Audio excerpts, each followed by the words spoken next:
zvakatangira pakubuda dhimoni musi wavakachata mugore ra1998. Mamuka sei muri yeZimbabwe? Kuri sei kwose kwamungava muri kumativi mana enyika? Manga muchizviziva here kuti neveVelvet Figures munokwanisa kuvhurirwa an FNB account? Check the link in the comment section. Vanokwanisa kukubatsirai kuti munge muchizova an account neFNB. Regedzei tibva tapinda mumamessages edu atadzoka takakubatsirai. Message yedu yekutanga yakamira sekudai so. Hanzi makadi zvenyu mukoma, please post my story. Makaviko chitupa changu ndakanyara zvisingaite. Murume wangu akazoti muchato hau ngauenderere mberi, but handina kuzombogara zvakanaka. Takazodivorca 2 years later. Ndatadza kubatira pamuviri sezvo ndainge ndakabuda dhimoni ndichikonfesa pamberi pevanhu kuti ndainge ndakauraya shamwari yangu Nyarai. Hama dzemurume wangu dzakabva dzati munhu uyu haungagare naye. Saka ndakazorambwa mukoma, ndakazotambudzika kuti ndinge ndichizoroorwa zvekare muchechi, kunyangwe ndakazoreurura pamberi pevanhu kuti ndakange ndanyengerwawo nevamwe amai avo vainge vachigara muraini, vainge vatori muvakidzani wedu. Saka ndauya pano kuti ndinge ndichikuudzai zvose zvakaitika. Ndiri mudzimai ndakasangana nawo negrupu renyu paWhatsApp. Ndinogona hangu kuteerera maconfessions awa kuYouTube, asi dzimwe nguva ndinoita zvekutumidzirwawo maaudio enyu. Munokwanisa kunditi tambudzai, ndiri mudzimai ndine makore 61 years ekuberekwa, ndiri mugari wemuno muchiTungwiza.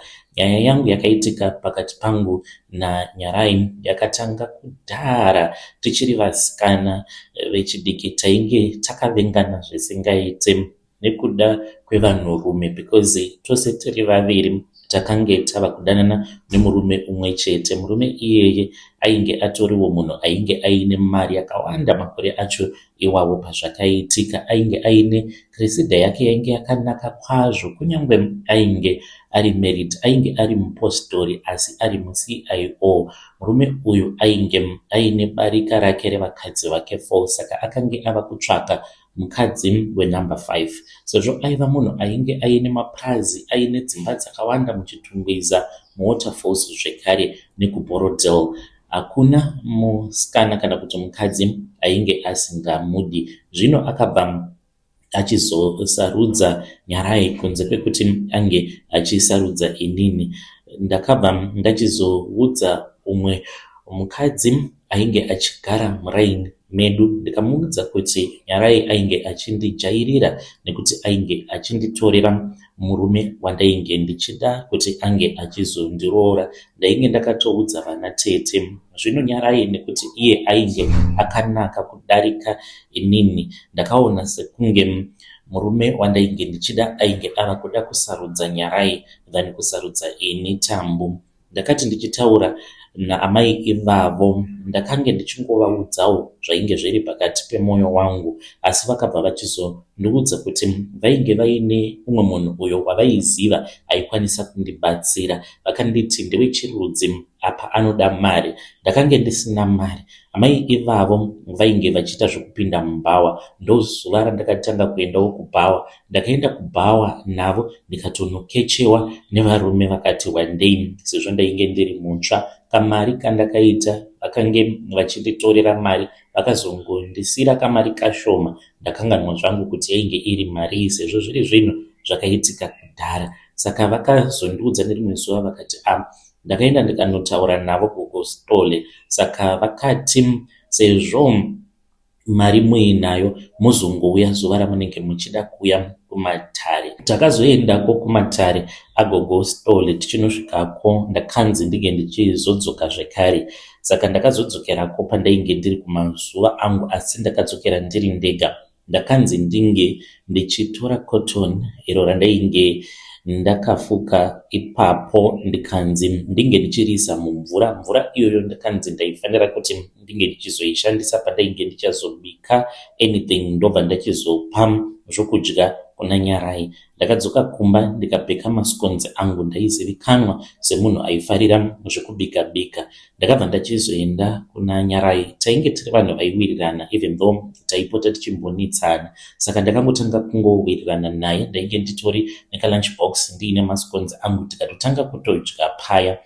Ndakamupa masconzi akadya, zvainge zvakazangana neropa rangu rekumwedzi nemishonga. Hapana kana kumbotora vhiki 3 akabva atanga kurwara. Ainge achingorutsa ropa Nyarai uyu, akasvika pakuzofa. Sezvisineiwo ndakazorambana nemuCIO uya because ainge ari hure remurume. Ndakangosvikawo pakungofinikana naye, uye nekuda kwekuti Nyarai ainge afa, ndaifungidzira kuti ndainge ndichazotorwa naye, but akazototanga kutohura zvainge zvava kutondisemesa. Ndakabva ndachizongotsvakawo munhu muchechi ainge ari desperate, akazova murume wangu. Saka Taku ainge ari brother wechikuru, ainge asinawo munhu ainge achimuda nekuti ainge akura, angori brother wemuchechi, ndiye ainge ari chairman wekumayouth. Saka ndakazongonorara naye ndokubva ndatomuudza kuti wandibvisa umandara, sezvo ainge asati akambosangana nemusikana before pabonde akatongobhilivha kuti zvechokwadi ndiye ainge andikanganisa. Saka kuti ndinge ndichimutizira akati hazviite.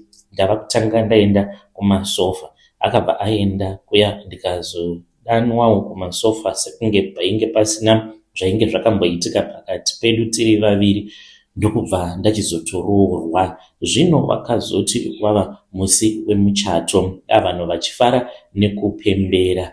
Tiri pakati pemuchato kudaro, ndopandakabva ndachizoona umwe musikanawo ainge akagara muvanhu imomo, ainge asina kugadzikana. Musikana uyu akatanga kushanduka, akashanduka akaita bere. Ndakamutarisa ndokubva ndachizoona gogostole vachipinda muchechi vachimhanya, asi gogostole ava ndainge ndichivaona ndiri ndega, vamwe vanhu vose vainge vasingavaone.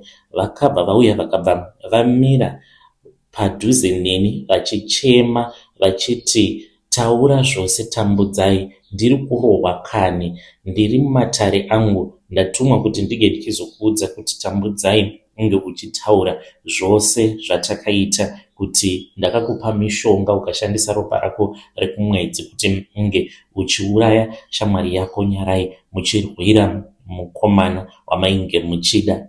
Mukoma, ungapareurura pakadaro. Ndakamboramba mukoma, ndikati ine handingamboreururi. Murume wangu akandibvunza wandainge ndichichata naye kuti kochi uri kuti kudii, because ndainge ndava kutanga kutaura ndiri ndega. Ndakatanga ndichataura ndichiita zvekuzevezera nezwi riri pasi, kusvika ndazotanga kunzwa kutsva manje, because gogostole vakati kana waramba kuti unge uchitaura chokwadi iwe tambudzai, ndava kubvisa zvinhu zvacho zviri kundipisa mumatare angu, nekuti ndiri kutsvira mahara. Chigamuchira mhosva dzako idzi. Vakati vachingonondigamuchidza mhosva dzangu dziya, ndakatanga kunzwa kutsva. Ndainge ndichingoti ndiri kutsva kani. Saka zvakatanga zvichiita sekunge zviri normal. Mukoma, ipapo ndainge ndava kunzwa sekunge ndakandwa mumoto. Ndakange ndava kutoda kutobvisa dhirezi randainge ndakapfeka, because ndainge ndava kunzwa kuti ndiri kutsva chaiko. Vanhu ndobva vakatanga kunotisa kuti pane zviri kuitika pana tambudzai. Apa gogostole vaingoti, tambudzai, unoziva zvawakaita, reurura, otherwise uri kuzofa, ini mhosva dzako ndakusiyira. Vakangoti vanyangarika. Ndopandakatanga kuchema. Yanse akandibvunza kuti chii chiri kuitika. Ndopandakatanga kuchema ndikati, ndini ndakauraya Nyarai, ndakamuuraya. Vanhu vakashamisika vakangoti hii. Ndikati ndini ndakamuuraya. Ndakataura zvose zvakaitika, kuti ndakange ndisingatodi kureurura kwacho, but ndainzwa kutsva, ndichinzwa kuti ropa rangu riri kuita kubhoila, sekunge munhu ainge akandwa mudhiramu rainge riine mvura yainge ichibhoila. Vanhu vose vainge vakanditarisa. apa ndainge ndichingobvunda ndichidedera ndikati ndini ndakamuuraya, ndakabatsirwa naamai Admire. Takaenda kune vamwe gogo vanonzi gogo Stole, ndokubva ndashandisa ropa rangu rekumaperiods ndikamubhekera mascones ndikaenda kwaari ndichiita sekunge ndava kuda Truce kuti tinge tichitanga kuwirirana zvekare. Saka mushure mekunge ndareurura kudaro, vanhu vakashamisika, ndikabva ndatanga kuchema pamberi pevanhu. Fiance akati muchato ngauenderere kumberi, asi kana dziri sehama dzake ndakatozviona kuti kubva ipapo dzakange dzisingachandifariri. Ndakanamatirwa navamufundisi vainge varipo ndikachata zvangu, asi kuchata kwandakaita mukoma ndakange ndava munhu ainge asingachafarirwi nevanhu munharaunda, uye zvekare ndisingachafarirwi kana nehama dzemurume wangu. Saka ndakazoti ndaita makore 2 ndichishaya mbereko. Murume wangu akazongosvika pakundiramba, akatanga kungondihurira achitsvaka nzira dzekuti ange achingondisiya nadzo. Ndakasvika pakungoita give up ndega, ndikati handichakudi. Iye haana kana zvaakambotaura. Ndokubva ndachizodhivhosa murume wangu, ndikadzokera kumba, ndikambogara kumba. Ndakazobuda muHarare ndikatanga kugara muKwekwe navamwe amainini vangu, ndichizoroorwa zvekare neumwe murume. Ndinongoti kune vanhu godo rinouraya, uye zvekare zvipoko zviriko, Mwari variko. Unokwanisa kunge uine mhosva dzaunenge wakapara, asi kana Mwari vakazvifunga vanokumanikidza kuti unge uchireurura pamberi pevanhu, not zvatinoita izvo zvekuti unouya wakavanda neghost uchiti uri kuda kureurura. Kana Mwari vakazvifunga vanoita kuti unge uchimira pamberi pechaunga wotaura nyaya dzako dzose, mhosva dzako dzose. Kana zvichiita postai nyaya mozondipa link ndikwanise kuzoteerera. Mhuri yeZimbabwe ndo message iyo yandakatumidzirwa ichibva kuna gogo avo. Zvakangooma hazvo veduwe, ngatitaurei navo gogo ava mucomment section. Strange things indeed they do happen in this world. Anzi ndakatongonzwa kuti pano ndava kutongotsva vakabva vatanga kureurura. Zvakaoma. Kana wanga uri iwe fiance yavo, waiti muchato ngauenderere mberi here, kana kuti waibva watongozvivharisa same time? Tell me what you think mucomment section. Inzwaiwo nyaya iyi yandakatumidzirwa. Zvakaoma. I was shocked. Anzi mukomanashi, I don't know if you still remember me, ndiri muRoyi, ndakauya neconfession yangu kwamuri muna 2023. Mune nhamba dzavamwe bhudhi idzo dzamakazondipa muchiti ndevamwe pastor. Ndakataura navo, handisi kuzovafumura hangu kutaura zita ravo, but vakandigura kunorera. MaZimbabweans tine drama. Muri sei mukoma? Handitozivi kuti nhasi ndotangira papi, but ndadzoka kwamuri zvekare nekuti ndimi makamboverenga nyaya yangu. Saka iko zvinozvi handina kuuya kuzotsvaka rubatsiro, asi ndauya kuzokuudzai zvakaitika after maverenga nyaya yangu muna 2023. Muzongoviga chitupa changu kunyangwe ndichishandisa ghost. Izvi zvamava kutiitisa zvekugadzira maghost account zvinobohwa. Dzokai paWhatsApp. Vanhu ndinotya kuti vanondiziva vanokwanisa kuzongondiziva kana mukataura zita. Muchanditi Blessing, mukadzi ane 34 years. Ndichati ndigere muMbare muno muHarare. Mukoma, muna 2023 ndakakunyorerai paWhatsApp nyaya yangu, ndikakuudzai kuti ndiri muRoyi, ndaneta nekuroya vanhu, ndinoda kubuda muupenyu ihwohwo hwekuroya vanhu. Makamira neni mukaverenga nyaya yangu, mukandipa manumbers evamwe mapasta, mukati hanzi edza kutaura navo, vanokwanisa kukunamatira. Ndakati iko zvino ndava kuda kuchinja, ndava kubuda muupenyu uhwu hwekungogara wakagarwa neshavi rekuroya. Ndakabva ndatanga kutaura navo paWhatsApp, and pastor ivavo vakandipindura zvainge zviine hunyoro mukati. Vakati kwandiri, ndakateerera taura zvose, ndakachema ndichitaura zvose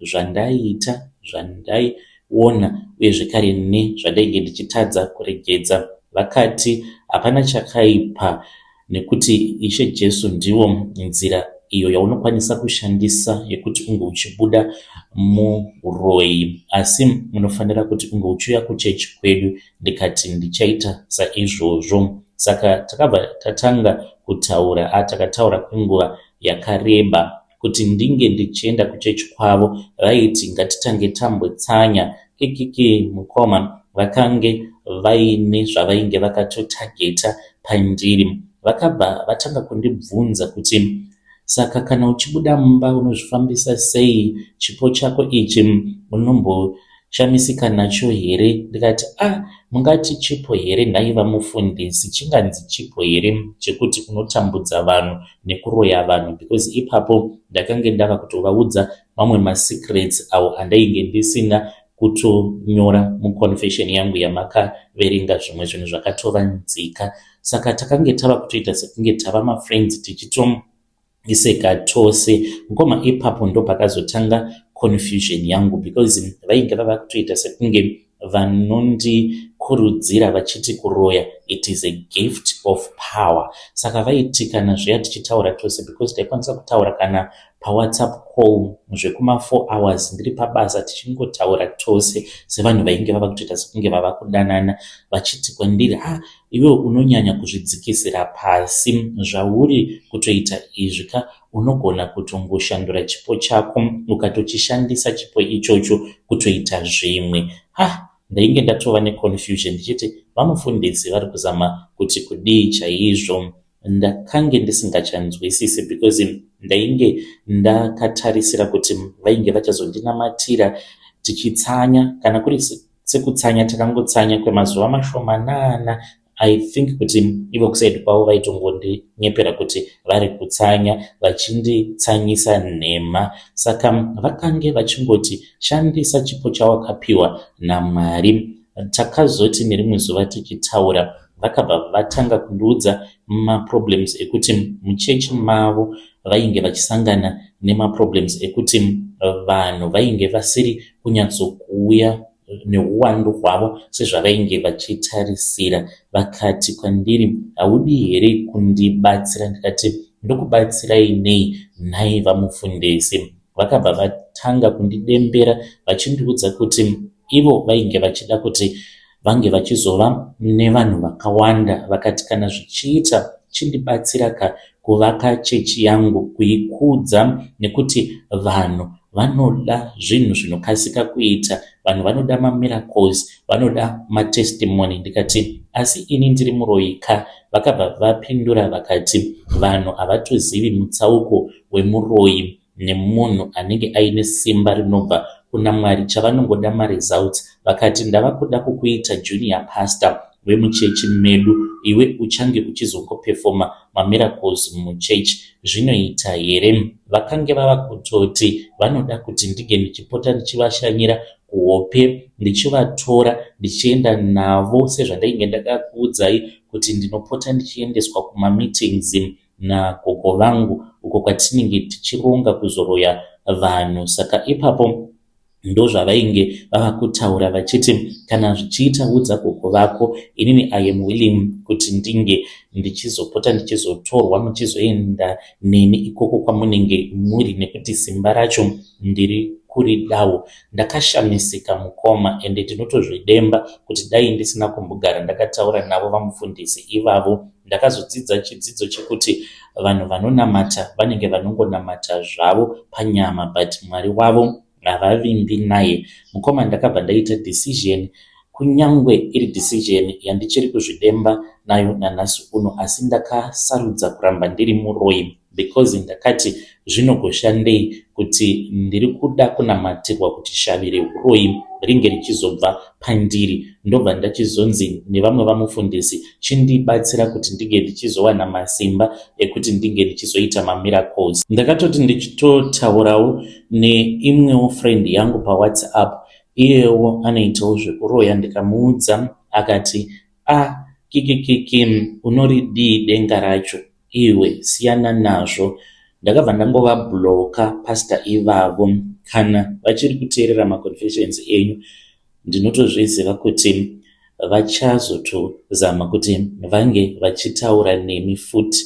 Muvaudze kuti ina handichadi kana kutaura navo. Shuwa vangada kuti ndinge ndichivapa masimba ekupefoma mamiracles. Ini simba racho handina. Zvavaida kuti ndinge ndichiita ndakaona kuti handizvikwanisi, sezvo ndingoriwo munhu akangotemererwawo nyora achiri mwana mudiki nagogo vake. Kana simba chairo rekunzi ndamutsa munhu ndaenda naye kumakuva asina nyora dzeuroyi, handitorina kana kutemerera nyora munhu handisati ndasvika pachidanho chacho ichocho, nekuti zvine mizera zvekutemerera vanhu nyora. Saka ndakangoti zvavari kuda kuti ndinge ndichiita ina handingambozvikwanisi. Ndiyo nyaya yangu mukoma yandadzoka nayo. Kana mukaposta muzondizivisa, ndinenge ndichizoteverera ndiri mucomment section.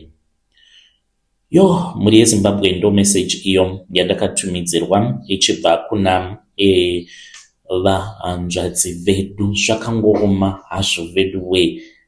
Ndichamboedza kuti ndinge ndichitsvaka nyaya yacho. Hanzi ndakaiposta muna 2023. Ndozoisa link mucomment section. Zvakangooma. Let us try to speak with our dear sister in the comment section. Rekidzei tibva taenda panyedu inotevera. Nyedu inotevera yakamira sekudai so. Hanzi ndainge ndiri jaji ndikatora mari ndikavhara nyaya dzevanhu. Zvino pane ngozi iri kundinetsa. Ngozi iyi yanditambudza ndigere muno mu-UK. Uri sei mwanangu Nashi? Handizivi kuti zvinoita here kuti ndiite ari voice recording iwe woteerera wozongoita zvekupa iri rondedzero, because zvekunyora zvinganditorera nguva. Kuri sei kwamuri ikoko kuZimbabwe? Uri kuZimbabwe right? Ndiri kukusendera nyaya yangu iyi nekuti ndine mwana wangu akabva mukudonha. Mwana wangu uyu ari kungoita dambudziko rekudonha even though atova nemhuri yake. Mwana wangu mukomana. Handizivi kuti uchawana munhu anokwanisa kundibatsirawo here. Inini zita rangu muchanditi Jasi. Ndiri murume, ndiri makore 69 years. Uye zvekare ndatova nevazukuru. Ndakaita vana vangu vatatu nemudzimai wangu akashaika. I am a retired judge. Ndigere muno mu-UK. Handina kumbogara ndakafungidzira kuti ndichazotambudzwa nemhepo yeumwe mukadzi uyo ainge aine nyaya yake yakapinda mumatare angu.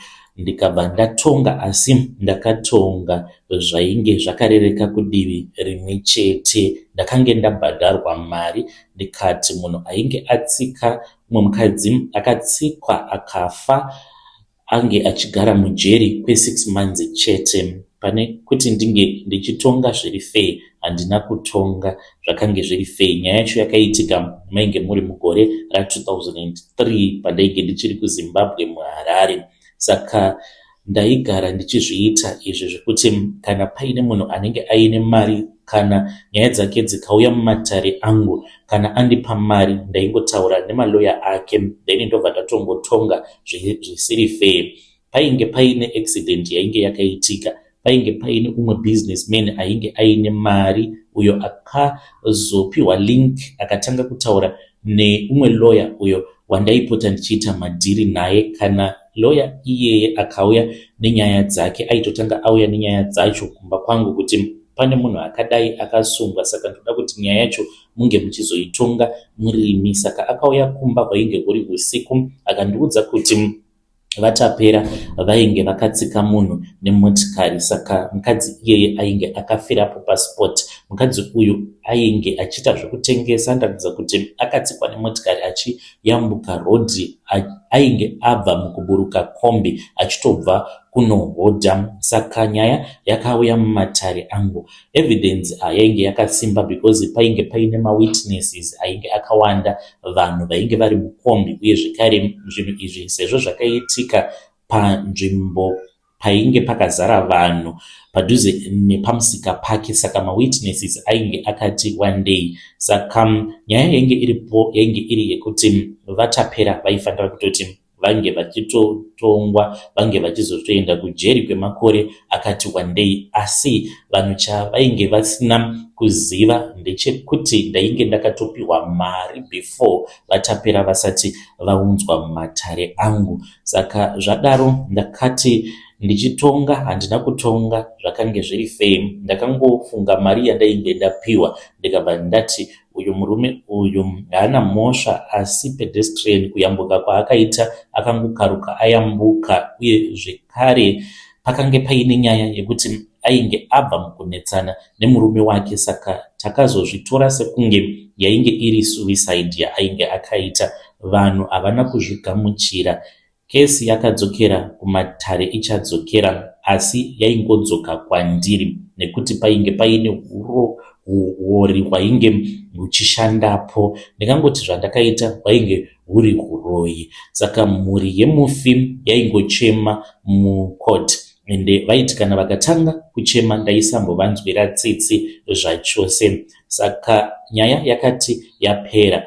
Handina kana kumbofunga zvakawanda nezvayo nyaya iyi, nekuti taitonudza dzimwe nyaya dzaitotyisa dzevanhu vanenge vatoponda vanhu kana vakawanda, mabhinya chaiwo vaita zvekutobata vanhu vachibvisa mapatsi. Saka kainge kari sekanyaya kadiki aka, zvainge zvisiri zvitsva kwandiri. Saka handina kana kutombozvitora serious zvandakaita ipapo. Zvino ndakazotanga kungotevererwa nomumwe mukadzi wandainge ndichiona. Mukadzi uyu ndaimuona makuseni kana kuti masikati, ndaingomuona nguva dzose mukadzi iyeye. Ndakazosvika pakuuya kuno kumhiri kwemakungwa. Ndauya kuno ndipo apo vana vangu pavakazotanga kurwara. Vana vangu vainge vorwara neurwere husinganzwisisiki. Dzimwe nguva ndinokwanisa kungonzwa kana munhu anenge achifamba, kutonzwa mafootsteps mumba mangu usiku. Kana ndikamuka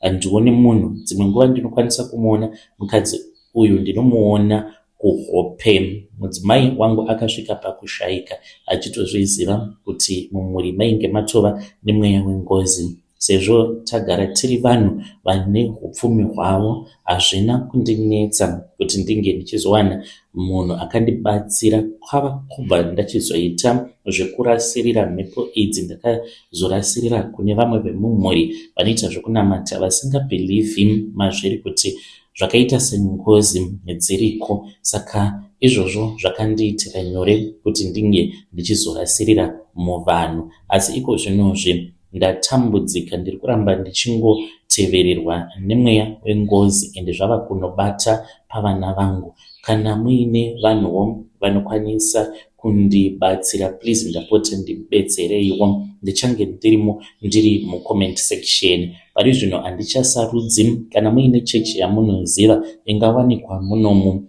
muUK ndinogara, munonzi muLeeds, kana paine any community yemazimbabweni vari kuno vanonamata vari maprayer warriors, vanokwanisa kudzinga mhepo iyi pamwana wangu, nekuti iko zvino kana kutotaura ava kuita sekunge munhu ari kuita regress yekutaura. Haachatokwanisi kutoumba masentences zvakanaka. Apa atori munhu atova nemhuri yake. Handidi kuti ange achizova nehurema hwekusazokwanisa kutaura. Apa aine dambudziko rekupota achidonha. Ndibetsereiwo vedare, kunyange ndiine zvandakakanganisa muupenyu hwangu, but yainge isiri tarisiro yangu. Ndainge ndiriwo pakutsvaka mari, ende corruption yemunyika ndo yakakonzeresawo kuti ndinge ndichizoita zvandainge ndichiita. Apo pandainge ndichiri kuZimbabwe handisiri mindega, ndainge ndichiita zvinhu izvozvo. Tainge takatowanda, ende nanhasi uno I am sure kuti zvichiri kungoitika. Saka zvina kutanga neni, uye zvekare hazvina kuperera pandiri. Mhuri yeZimbabwe ndo message iyo yandakatumidzirwa ichibva kuna mukoma vedu avo. Zvakangooma hazvo vedu we, ngatitaurei navo sekuru ava mucomment section. Hanzi taita corruption, taiva nemaloya edu avo aingototibhadhara, then maloya ava aiti kana atibhadhara taibva tatongotsikisa nyaya idzodzo, zvekuti nyaya inongonyudzwa. Strange things indeed they do happen in this world. Kana uinewo nyaya yako yakamboendawo pamberi pematare edzimhosva, nyaya yacho ikazongotsikwa-tsikwa ukasazvinzwisisa, you can bring your stories to our inbox. Zvakaoma, ngatitaurei navo mucomment section. Hanzi kana kuine any community of people in Leeds vanokwanisa kundibatsira, vanokwanisa kundinamatirawo mwana wavo ange achizotanga kuita zvakanaka zvekare, hanzi ndibateiwo. Unokwanisa kunditumidzira malink enyu for your profile, then ndobva ndangoshare navo mukoma vedu ava muzotaura navo. Ngatisanganei zvekare mune zvimwe zvirongwa zvinotevera.